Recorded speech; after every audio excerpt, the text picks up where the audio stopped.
So, most of you have a form like this, your two pinch pots that you formed as the body of your piece. Say, for example, you want to add a head to this. You will all get an extra piece of clay or extra clay, and you can pinch it and twist a smaller piece. And I'm going to roll this into a ball. However, as we've talked about, as far as thickness, we cannot just put that right there. So, because it's too thick. So you have to stick your finger into it, but you also have to take your tool and poke a hole below where you're going to attach this. That's so we don't have an enclosed space where water can collect during firing. Now I have this head. And with my pencil-like tool, I'm just going to trace around the bottom. And then now I have this circle that shows where my scratches are going to go. Because every single piece of clay you attach to another piece of clay, you have to do the texture, the scratches. I also have to do it on the head piece. And when you do the scratches, go deeper into the clay body so you really create texture, and do it all over the area that's going to touch other clay. Now I'm going to match those and gently press it on. Should they put a little bit of water? I'm not a water person, you can, but your water cannot make the texture go away. You have to have that grip of the two pieces of clay. So now I have a head on here. Say I'm making a penguin, and I'll pinch and twist a smaller piece of clay. For the beak? Exactly. I roll it into a ball, and then I'm going to press it against the newspaper to form a nice flat spot for scratches. And then right here, I'm going to do scratches and then match the scratches, press it on, and then with my best tools, which are always my fingers, I'm going to pinch it to a point. So it looks kind of like a Hershey's Kiss candy. You can also, with the back of a finger, blend your seam, just like you did when you put the two pinch pots together. So we did Naya's beak.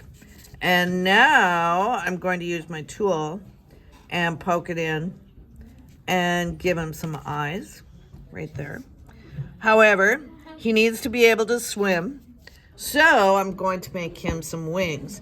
Wings, everybody, cannot be skinnier than your pinky.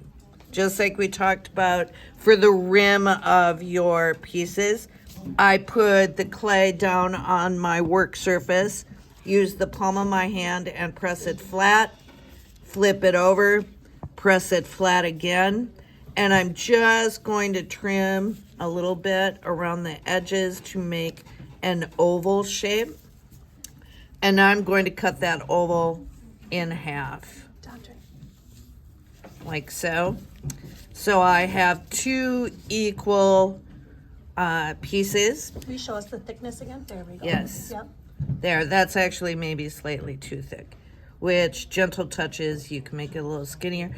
And then on the ends, I bend it so it looks like a banana, or it looks like a crescent moon, and then I am going to attach them to the side here. So in order to have them stick during firing, you have to do the scratches, both surfaces, match the scratches, press it on, do the same on the other side. And here we go. I always face the curvy part forward. Match the scratches, press it on, and then with the back of a finger, blend. So it doesn't look like you just have this blob of clay stuck on the side of your piece. like so.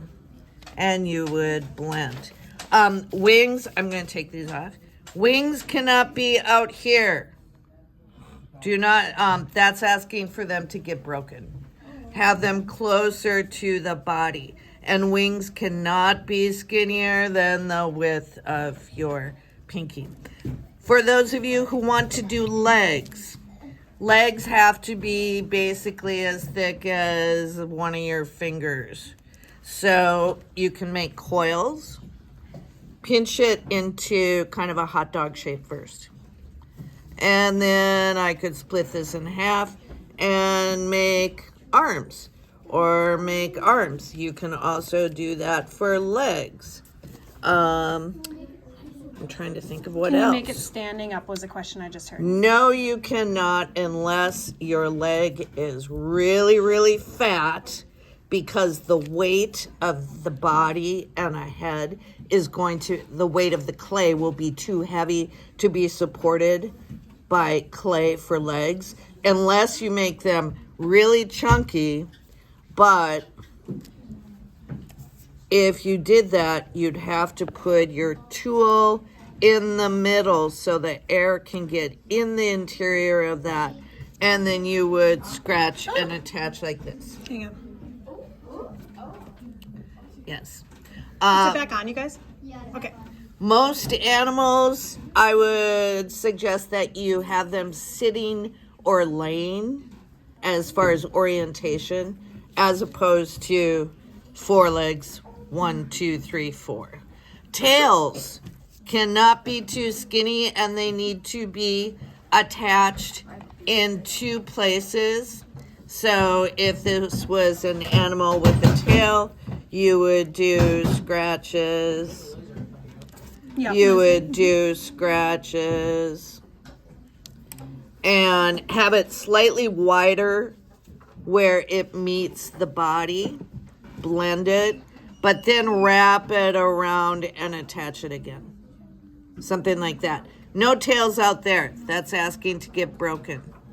As well as no green beans. This is too skinny.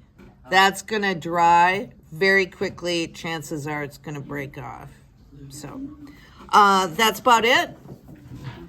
Use your creativity. Be imaginative. We will be here to help you. And you're going to make amazing projects.